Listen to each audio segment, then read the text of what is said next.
We might assume that our greatest longing in relationships would be to be looked after by someone, an exceptionally kind person who could listen to us, nurture us, assist us, and make us feel comforted and seen. But this is to ignore just how strong there is, in some of us, a diametrically opposed aspiration. A wish to find someone who is in a lot of pain and trouble, who's confused and sad, unhappy and overwhelmed, and who therefore cannot possibly do very much for us, but who we, on the other hand, have every opportunity to hold, appease, calm and heal. For this group among us, troubles aren't just nuisances to be managed, they lie at the core of what we positively desire to find in others.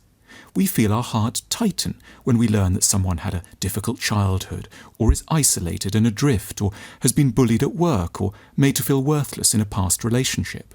These are not merely regrettable incidentals, they lie at the centre of our feelings of love. For us to be this way, there tends to have been a certain sort of childhood.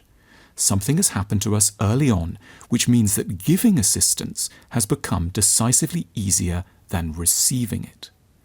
We might say that everyone at the start longs to receive love, but when it's not been especially forthcoming, one way to handle its absence is to turn into a compulsive caregiver, to offer others what we wish could have been offered to us, to turn our deficiency into a bounty, to locate the needy part of us in someone else, and then to heal it in them as an alternative to addressing it in ourselves.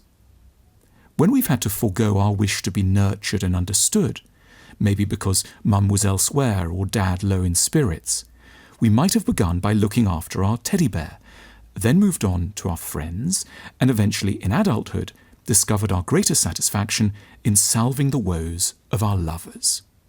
We may now be rendered hugely uncomfortable whenever the tables turn, even for a moment. If a lover said, "Tonight it's going to be all about you," we might flinch. To hear, "I want to put you at the centre of my world," could bring on panic. It's not that such care isn't fundamentally wanted, it's that it was never experienced, and so has grown alien and frightening, a reminder of a wound we haven't been strong enough to contemplate, rage at, and move on from. The way out of our cul-de-sac is to start to notice how scared we are. We may have justified our behaviour by thinking of ourselves principally as selfless. But we are something more complicated and more interesting, terrified. We aren't just without reciprocity, we are manically intolerant of it.